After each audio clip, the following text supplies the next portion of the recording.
are you? I'm doing very well. How about yourself? I'm doing pretty good.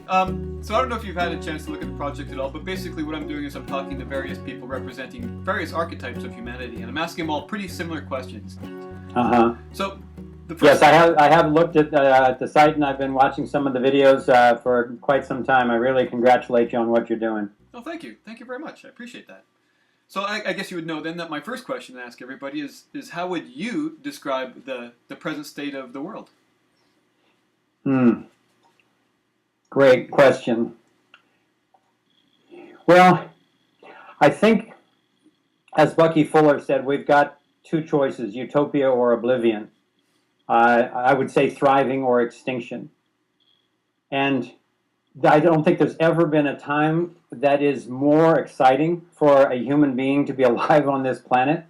I don't think there's ever been a riskier time, given that we can now destroy life as we know it on this planet in a matter of minutes. And at the same time, there's never been an era where a single person like yourself with this project could reach millions of people or hundreds of millions of people with the possibility of altering their consciousness in beneficial ways. So I kind of see what's going on as a blending of three realities, kind of three parallel lanes on the highway of evolution, if you will.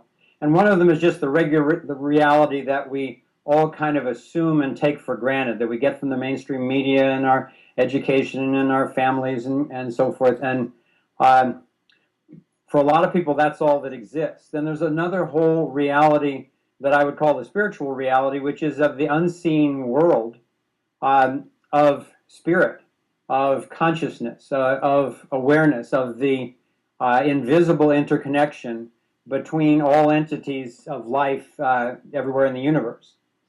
And more and more we're waking up to that through channeling, through meditation, through extraterrestrial contact, through people just waking up to their hunches, whatever you want to call it. That is more and more pervading the so-called normal accepted reality. And then the third reality that I think of is the covert reality. And that's what's going on. It's mostly invisible, but it's intentionally hidden. And this is the reality of the cabal of international bankers who've been wanting to control not only currency, but to control food and to control the media and to control education, to control economics, to control people's lives really in every way that they possibly can. And now, fortunately, through the dawning of the internet, we're all realizing our interconnectedness even in technical terms, so that the truth is much more able to get out. People are much more able to not only become more aware, but become aware of critical things. And at this point, I don't think that those realities can ever be fully hidden again. So that the exposure of that covert reality is giving me great hope that we're actually on the verge of what I would call the great liberation or the great arising. So that cabal that you speak of, I don't know how you see the consciousness, but do you see that as being a part of the evolution of consciousness? In other words, are we here to be challenged? Is that how consciousness grows in this world? And they're just the physical manifestation of that challenge? I do. I see the workings of the entire universe as a single whole. So just as when you go in the woods and you see trees that are fallen, some that were struck by lightning, and you see animals who are out hunting each other and so forth, it's not all pretty and it's not all fun for different participants at different times. And yet I see the common theme throughout all the different forms of life on planet Earth is that consciousness is evolving. And we're particularly evolving. I see this 3D reality as like a very intense school for metaphysical consciousness, where it actually gets embodied in physical form and has to deal with physical realities and food and hunger, sickness, strife, all those type of things.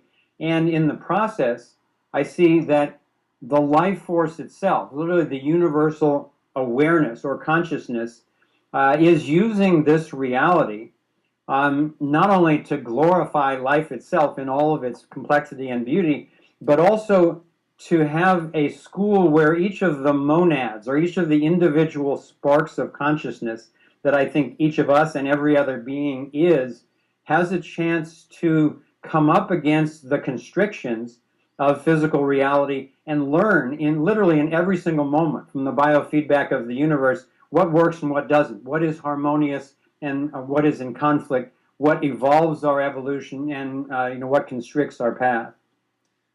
Well, it seems the majority of the forces ruling the direction of the world seem to be more unconscious than conscious to that degree. Does it need to be 51% of awareness to change, or is it a critical mass of energy? Fortunately, not 51% in my belief. And yet it does take a critical mass. I think it's easier to compile a critical mass now that we can all amplify what we learn through the media and through other technologies. But the American Revolution, in my understanding, was really fought by 5 to 6% of the American population. And that set a whole new level of the bar for freedom in the world. We're not all the way there yet, and we can get to that later on, but that only took 5%. Ken Wilber says it takes 10% of a population roughly to change a paradigm.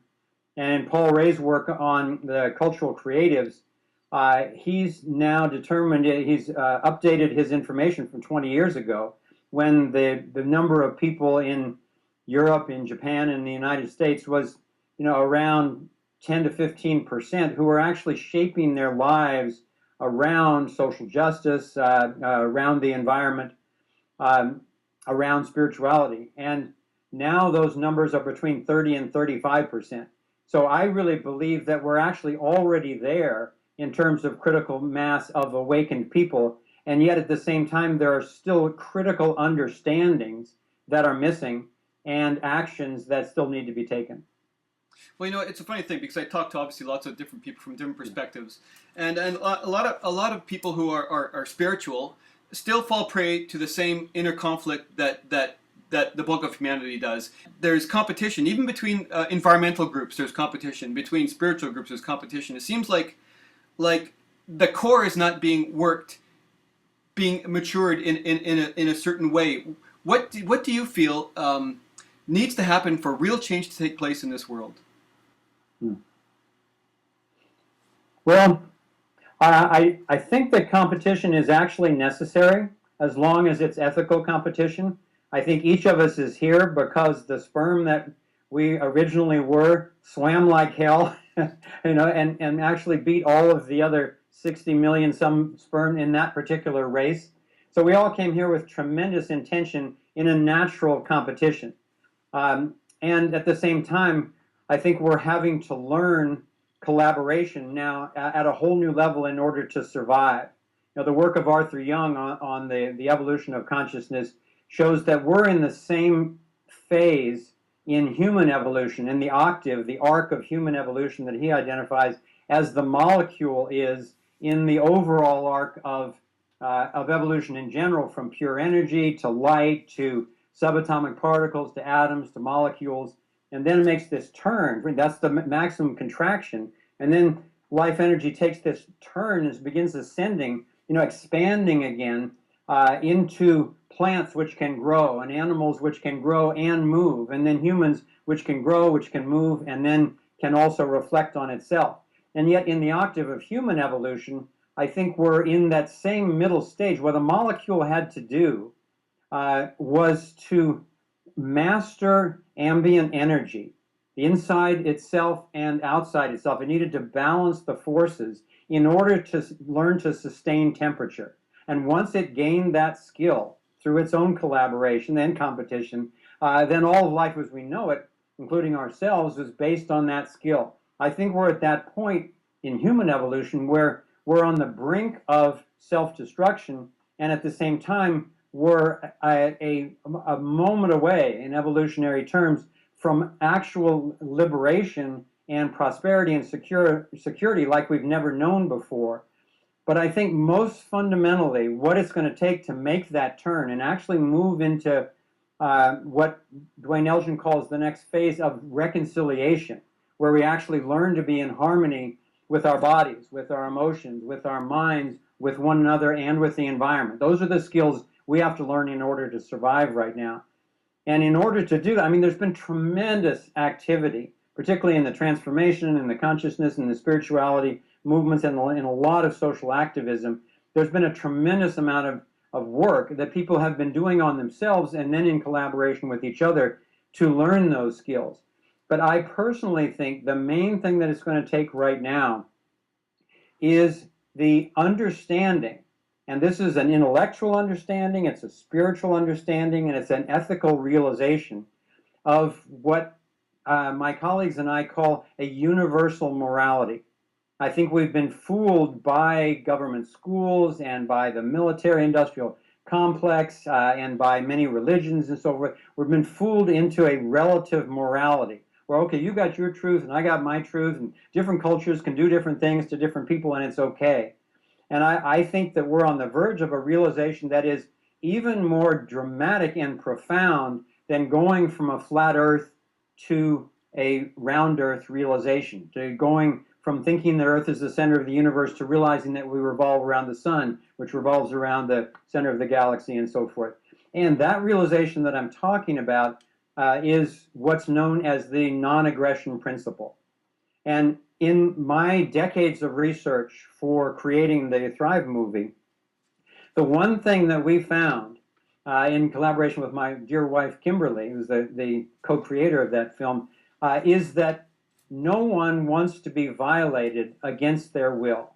And it's hard to get everybody to agree on one thing. Now, we found, unfortunately, a lot of people who think that they should be able to violate other people because they're richer, smarter, whiter, holier than thou, whatever excuse they use, or they think they should rule other people. But fundamentally, I think we're being shown by the universe a fundamental principle, which is, it's kind of like the golden rule, and every culture has their version of the golden rule, but it's even more profound because it's not just treating someone else the way you would want to be treated, but actually not violating them in any way, not injuring them, not stealing their stuff, honoring the sanctity of their body, of their property, and so forth. And humanity, most people we talk to say, yeah, well, of course. But then we turn right around and give the authority over to other people to take people's money in the form of taxation, rule them in terms of arbitrary laws, kidnap them in terms of the draft in different countries, put them in jail for victimless crimes and so forth. And so for a long time in my study of the evolution of consciousness, the most lethal force on the planet was various religions, because the crusades in the name of religion had literally killed millions of people. Now that's been surpassed by the nation state, by the whole idea of government, that a few people should rule others. And now in the 20th century alone, over 200 million people were killed by their own governments within their own territory, and that's not even counting all the wars. So Martin Luther King said, the arc of the moral universe is long, but it bends toward justice. And we've been taught that with democracy, we're the shining light on the hill. We've finally arrived at enlightenment. And we have come a long way from the pharaohs to the kings and the Roman Empire, the Roman Catholic Church, the dictators, the socialists, fascists, communist dictators. To get to democracy was a huge amount of progress. And in answer to your question of what it's going to take, I think for us to survive, we're going to need to get humble enough to realize that democracy is not going to do it. That democracy, though a great improvement, is still mob rule. A few people get rights that other people don't have, and as soon as anyone has had that advantage, whether they're a pharaoh or a priest or a king or a dictator or a president or a senator or whatever, it always goes bad. It always ends up leading to tyranny throughout history. So I think what we have to realize is that if we really believe the non-aggression principle, which is what we teach our kids in elementary school, don't steal the other kid's stuff, don't lie, don't hit. If we actually took that seriously as adults and lived according to the non-aggression principle, we would still have rules, but we'd have no rulers. We would have security forces, we would have private insurance, we would have private dispute resolution organizations, but no one, no small group of people, or no corporations, no banks, would have a monopoly on force and money. And to me, that's the basis of the universal morality that we've been seeking throughout the history of humanity on this planet. And I think we're on the verge of discovering that. So, as individuals in this play, what is the core value by which you personally measure your actions in the world? I think the core for me is freedom. Freedom for myself and freedom for other people, I would say, is my core value, because that includes the non-aggression principle. It means that no one gets to violate anyone else against their will unless it's truly in self-defense. And then, to me, that's the bottom line on which we base our rules. We don't have to answer to your previous question, what's the critical mass? We don't have to have 100% of humanity fully enlightened. We'd be in real trouble if we did, given the predicament we're in. But I think we need to find enlightened guidelines, enlightened rules. No rulers, but enlightened rules, and those rules are based on the protection of every single person, every single being's freedom. And then once that's there, in the moment or in a whole epoch of time, what that allows to be fully expressed is compassion and creativity. Is it just that we're all locked into being what we are? I mean, do we have free will? Well, that's a profound philosophical discussion, which would, like any other useful philosophical discussion, would demand a definition of terms. And it really depends on who we think we are. If you think that you're just this skin-encapsulated ego, then there's a fair amount of evidence that you do have free will, because you can go run your head into a wall if you want. You can behave badly, you get the consequences, but you've got a certain amount of choice.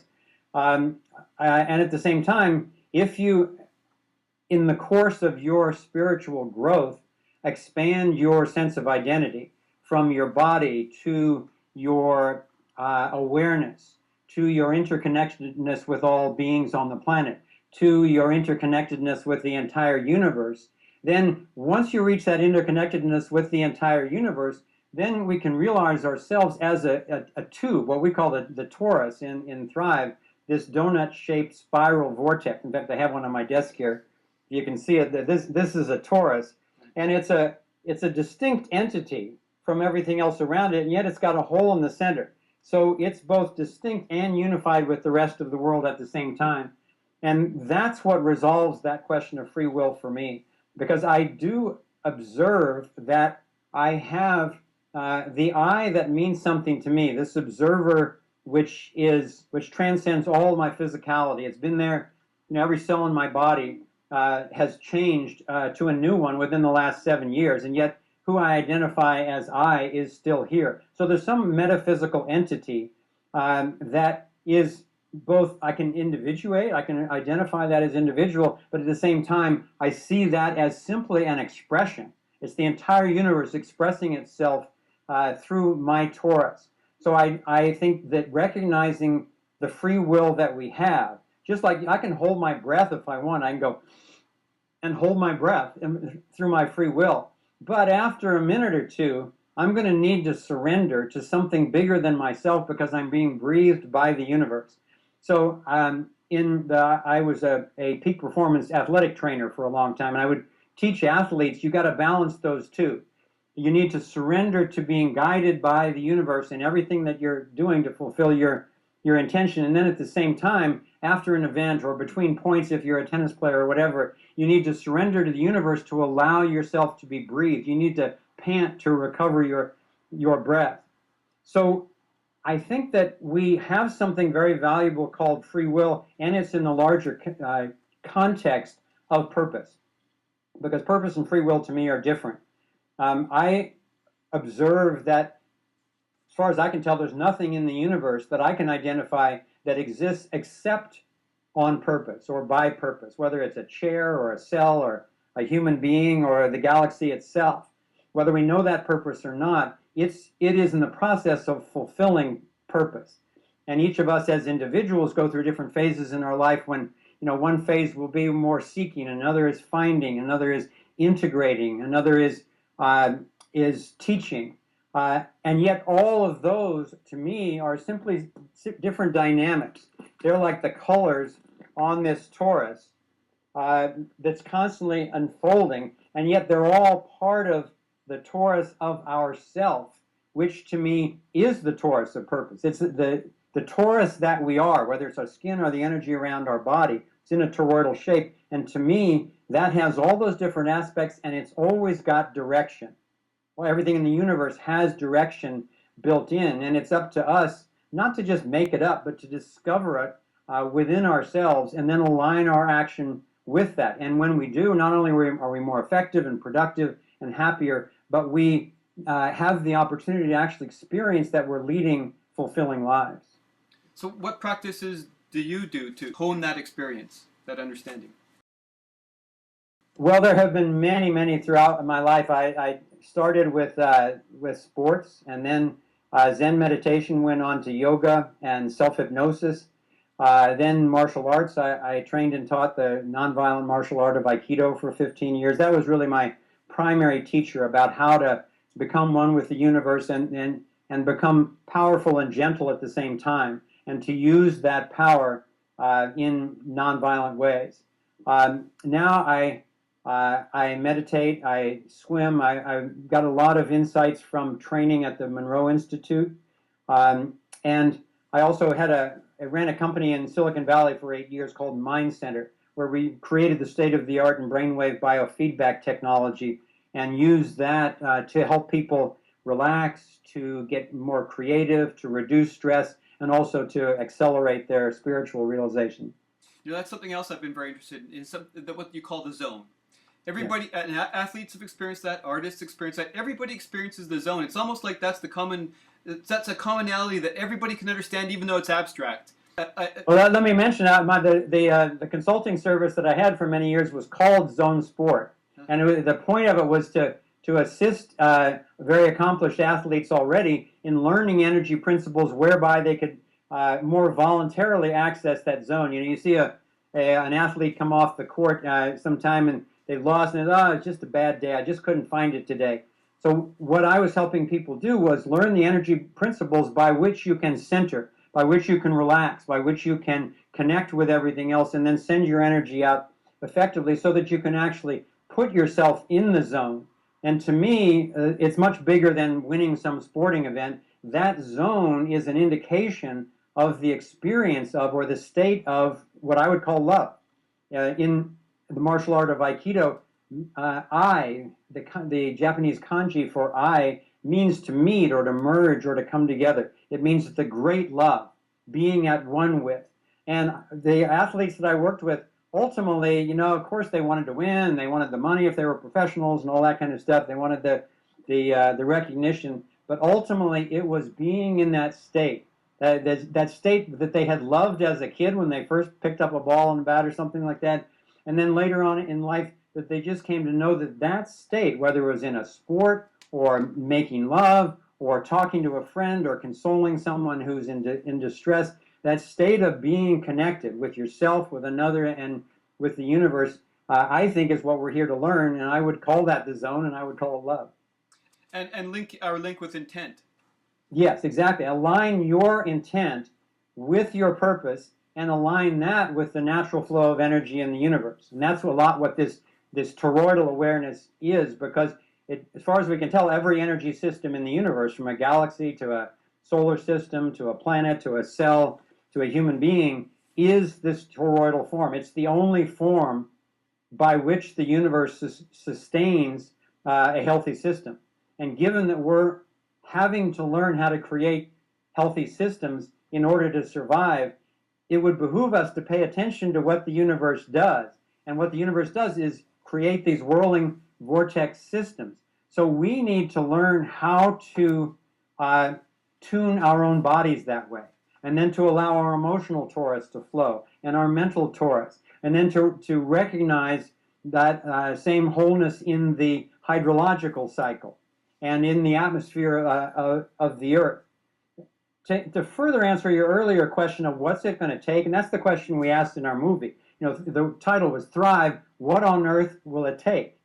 And to me, as I've, over the past decade, written hundreds of articles on the major issues that we're facing in all of what we call the 12 main sectors of human endeavor, it was a fairly depressing endeavor because there are so many problems, until I began to realize that, first of all, it was a very few people who were perpetrating most of the problems. And once we discover it, they're in the process of getting obsoleted. But even more importantly, there is a common problem and a common solution to all the different issues, and that is wholeness. Whether you look at the economy, the environment, our non-truthful media, whatever, they are breakdowns in the wholeness of a natural system. So what we need to do to survive and thrive is learn how to recognize the wholeness of an ecosystem, the wholeness of a human being, the wholeness of a natural economy, and then align all of our work, wherever our passion is, in restoring the wholeness of that system. So in food growing, it's going from pesticides and herbicides and chemical fertilizers back to organic polyculture. In energy access, it's stopping the violence of burning and exploding and crushing and all these ways that we've been creating electricity, and allowing out what we call the new energy devices, these so-called free energy devices, which all mimic and resonate with life energy. They dance with life energy instead of fighting against it, and they pour out clean, boundless energy. In economics, rather than some centralized, coerced, forced system, it's an honest, asset-backed money. It's a true free market of voluntary exchange for mutual benefit. In education, it's voluntary, child-centered learning instead of forced schooling of state propaganda. And I could go on and on. In media, it's truthful reporting of relevant facts. But the last one that I really want to say is that when we look at what's the wholeness, what's the torus at the human level, the key misunderstanding that we've been under, because we've been duped by people who want to control us, is that the fundamental unit is the group. The fundamental unit in reality is each individual that you referred to before, because that's real. It's like corporate personhood. That the group is a fiction. It can be a useful fiction to recognize if you get a dozen people together, you can call them a group, but it's still a collection of individuals, each of whom should have their rights honored. So this notion of sacrificing your rights or your money or your security for the good of the group is what has led to destruction of billions of lives throughout history, and now has us on the brink of total extinction. So if we recognize that the ecosystem for an individual is, for humanity is the individual, and honor each individual's rights, then each individual will be safe and free and prosperous to naturally come together in community and collaborate, which is what we all want to do anyway when we're healthy. And that's the paradox of this individual awareness, isn't it? That this dimensional awareness that we are in, because we have to, it seems like we have to develop our individuality in order to become part of the whole. Exactly. Everybody wants to be free, as far as I can tell.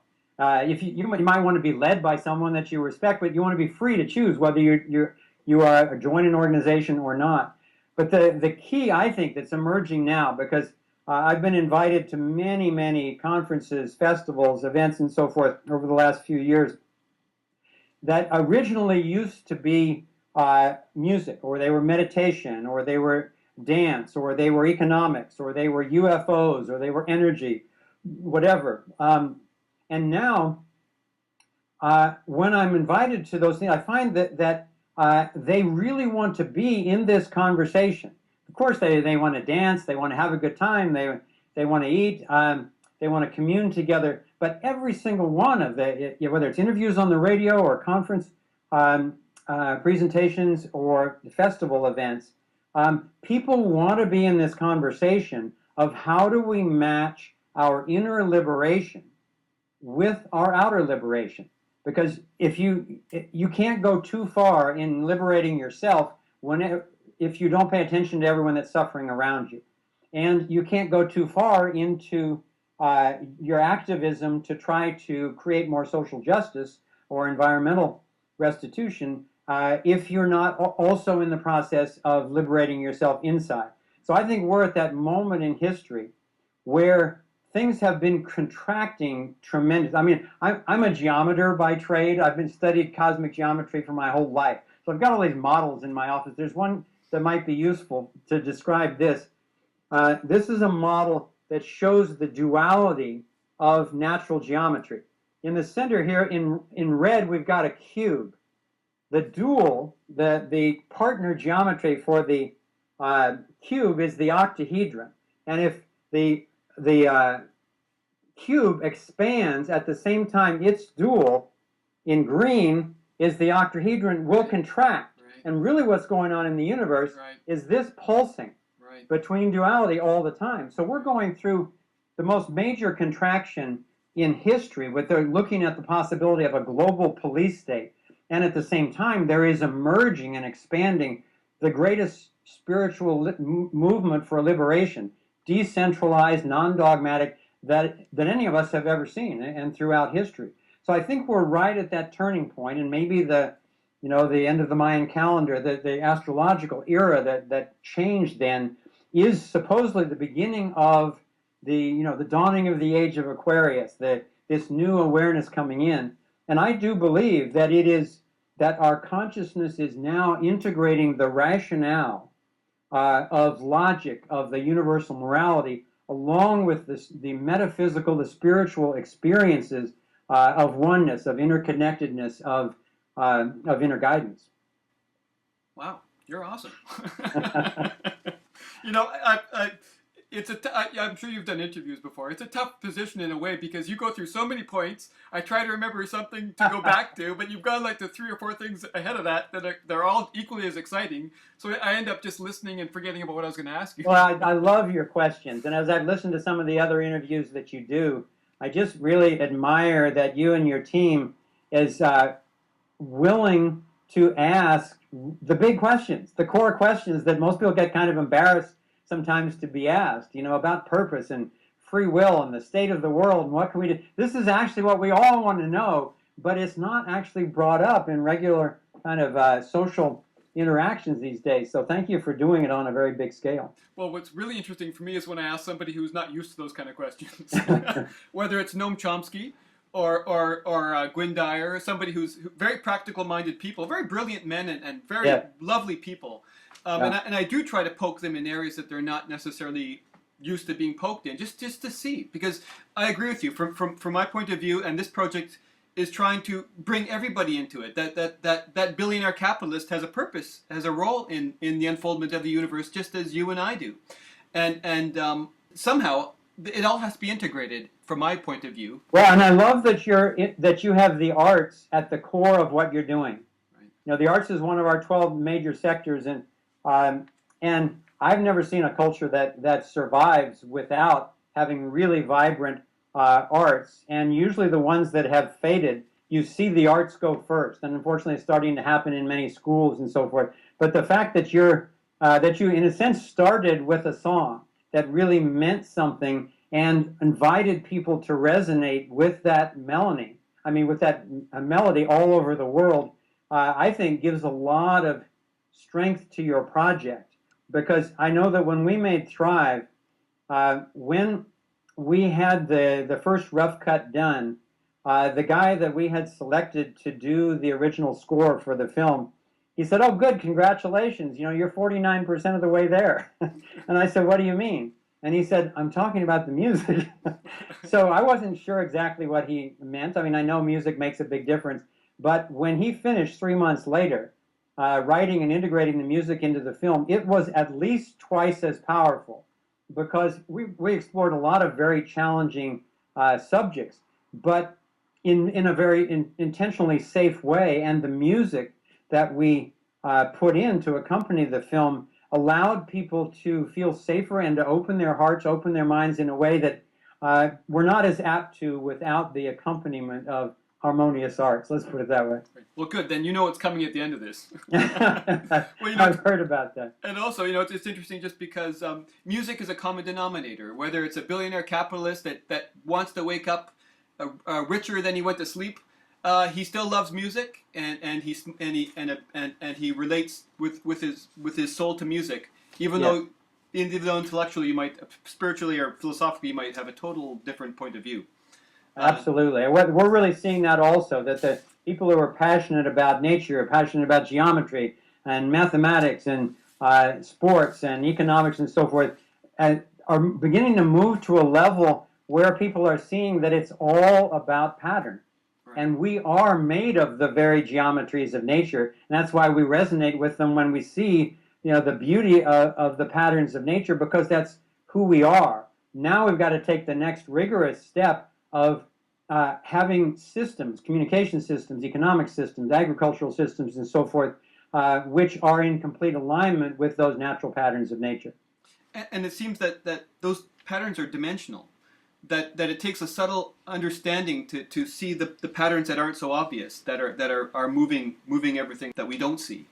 Yes, exactly. And at the same time, I think that the patterns repeat fractally in different dimensions. So we can, you know, we can look at at a crystal, we can look at a leaf or a flower, or look at another human being's eyes, and you'll see the same patterns that are there at the level of the clustering of galaxies.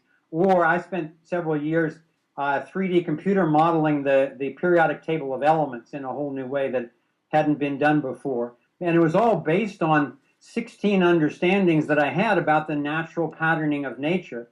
And it did, in fact, allow our team to predict and then build working, you know, computer models of every single shell of the 92 elements of the periodic table, which to me are simply the patterns by which spirit is manifest into what we call matter. Do you have moments of internal conflict? Oh, absolutely. And I've come to recognize those as, in a sense, the most powerful learning experiences. I don't long for them. I don't seek them out. But in the process of seeking deeper truths, I've noticed that they continually arise. I've just been here on the planet for enough time to recognize that those conflicts are based on some sort of misunderstanding on my part, that I am not sufficiently aware yet of how to resolve something in my mind, some artificial conflict or illusion, or to allow myself to feel a very powerful emotion, you know, without being blown away by it, but honoring, and without being irresponsible with it, but at the same time fully honoring it. And the conflicts that I often experience are just in my own capacity to understand something. My wife, Kimberly, we were talking about some of the interesting topics that Thrive is exploring the other day, and she all of a sudden just paused and she said, "I can't believe what I believe."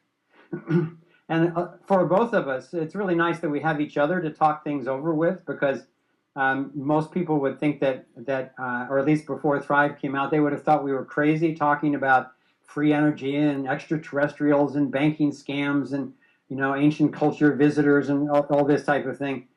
And in each one of those areas that I've explored, there were conflicts, whether it was martial arts or free energy or new physics or whatever.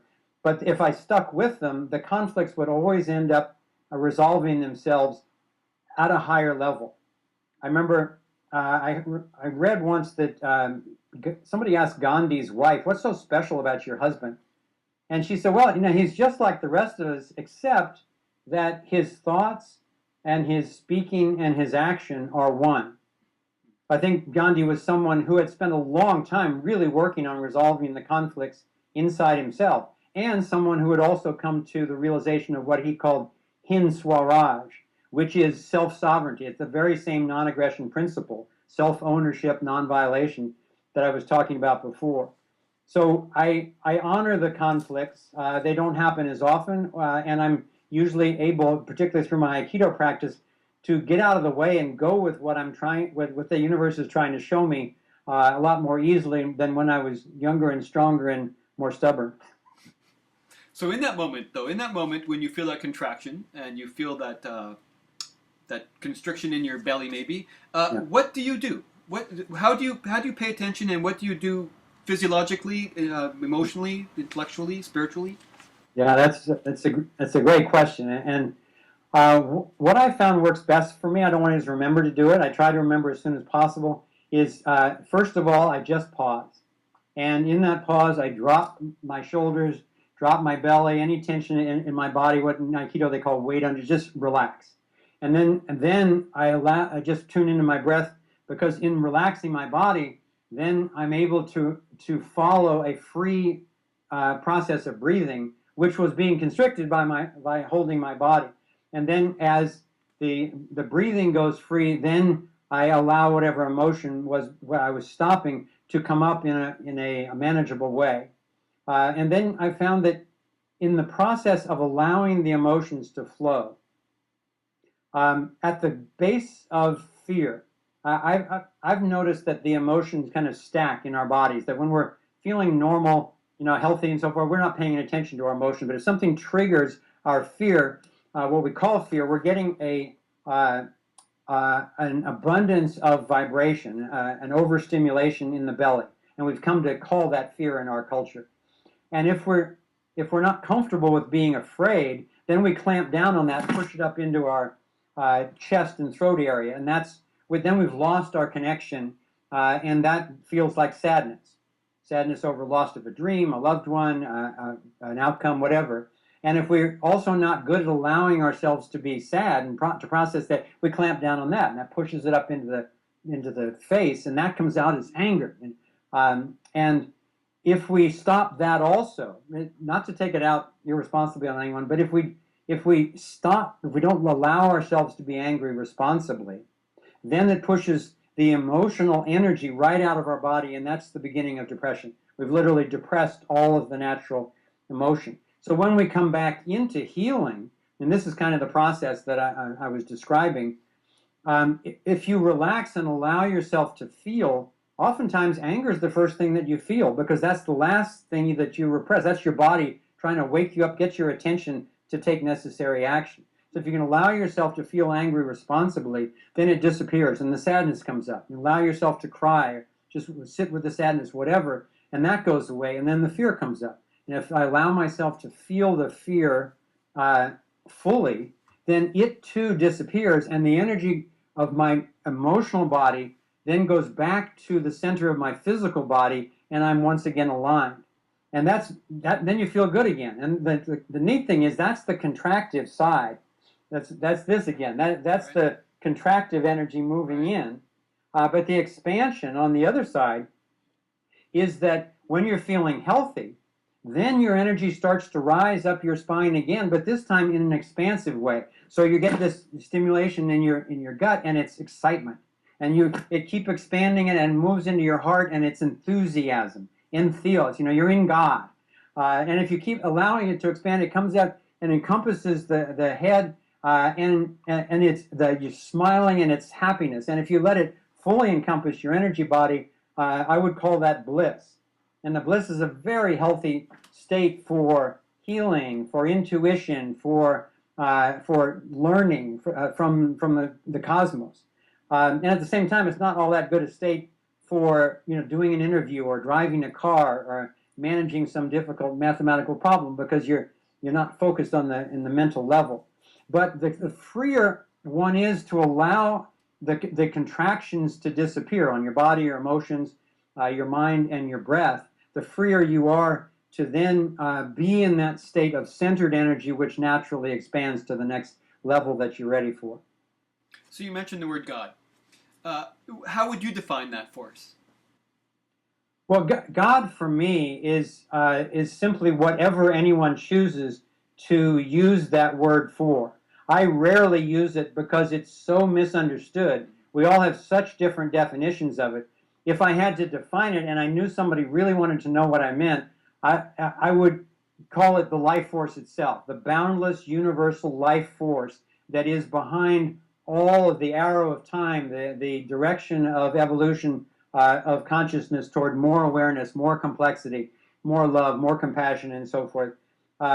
that force, which is not a thing, it's not located any particular place, it's certainly not in one entity separated from anything else. It's the life force itself that is in not only sentient beings on planet Earth, but metaphysical beings throughout the universe and every dimension, and in so-called empty space. I view the entire universe as alive and unbounded. And to me, all of that, unbounded, and all of the intelligence and direction that it implies, that's, if I had to use the word God, that's what I would mean by it. And what do you think our role is in that? I mean, do you think that our expansion is its expansion? Are we the same thing? Are we it expanding? We're a hologram of it expanding. Yeah, each of every cell in our body has evolved through that arc that I described before, from pure light potential into the push and pull of subatomic forces, into identifying as an atom, and then encompassing itself as a cell, and then as a molecule. And that's what we're made up of. So at every level of the octave of evolution, it is the same process that is going on, but each level gains a different power. And as human beings, we have gained the power of, we've gone from potential to being able to bind with something else, and then to identify ourselves, and then to combine, and then to grow, and then to achieve mobility, and finally self-reflection, or dominion in the good sense of the word, in the sense of being able to look out over all of that which we are. And yet we're just a tiny little speck, but we're at the same time a hologram of the boundless universe. I think that the whole universe is doing exactly the same process of evolution that every cell in our body and the earth itself is doing. So I think we are God, we are the universe, learning to know itself through our particular torus, through our particular consciousness. And not only to see itself, but then to be able to align and gain more and more powers of recognition and harmonious alignment with life force. Love is another word that everyone has their own interpretation of. How would you define love?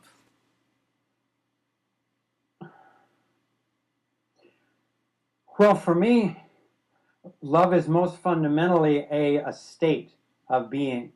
And it's a state of being that one experiences more and more of, the more, in this case, the more I align with natural forces, the more I align with gravity, the more I allow myself to breathe, the more I allow myself to feel my emotions, the more I allow myself to be in awe and wonder at the mystery of what we're involved in here. And the more I honor other people and allow them to be. Don't let them trample over me in any way, but at the same time, don't aggress on them in any way. The more aligned I am with all of that, at any moment, the more love I experience.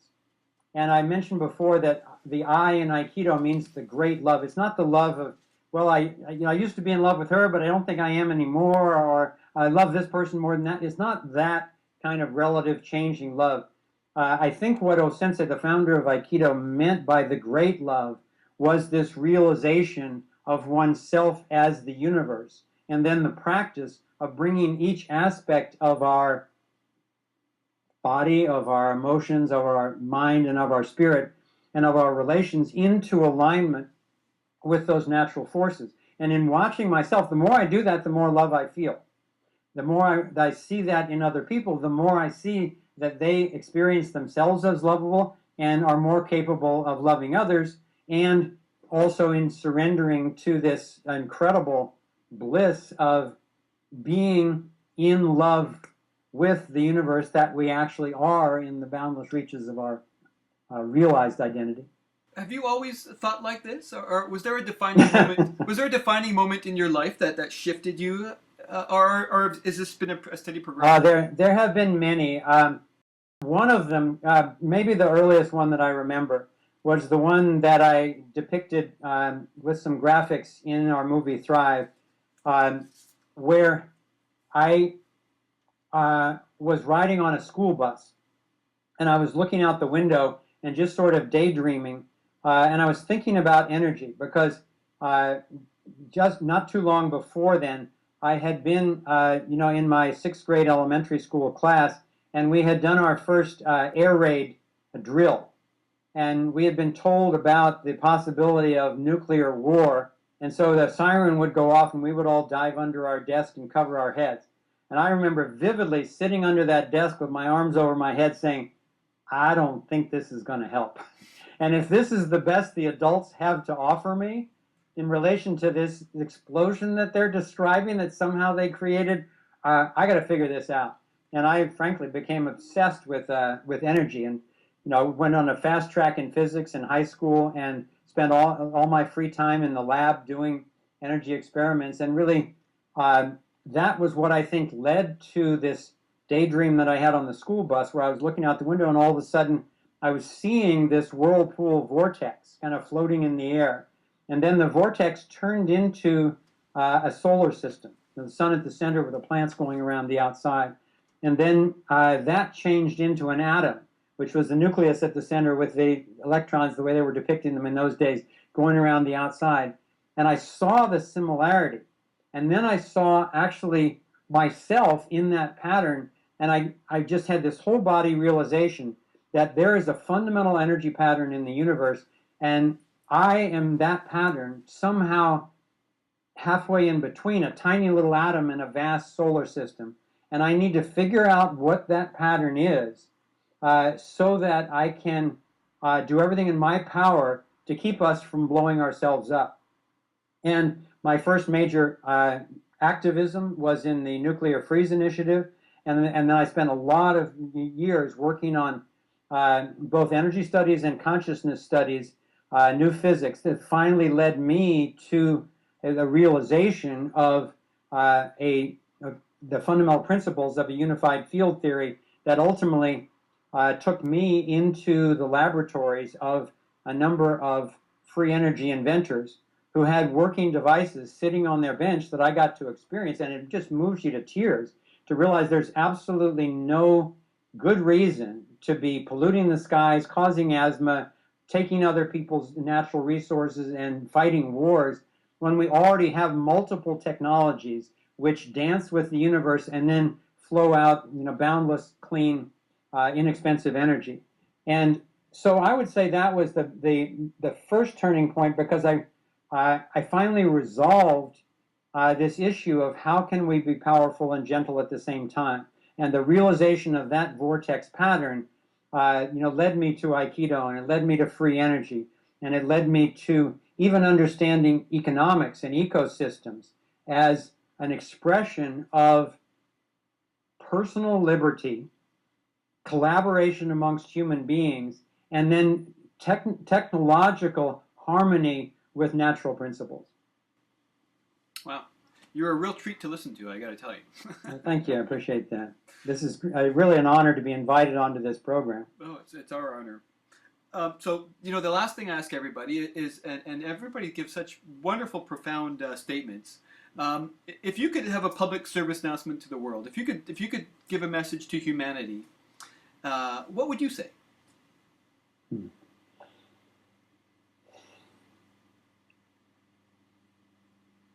Well, I would start by reminding people, or letting them know if they don't already, that we already have what it takes to thrive. Just as in the Amazon jungle, supposedly all the toxins, the antidote for any toxins, a bee sting or scorpion, whatever, is within 100 yards of the actual plant itself, or insect or animal, whatever.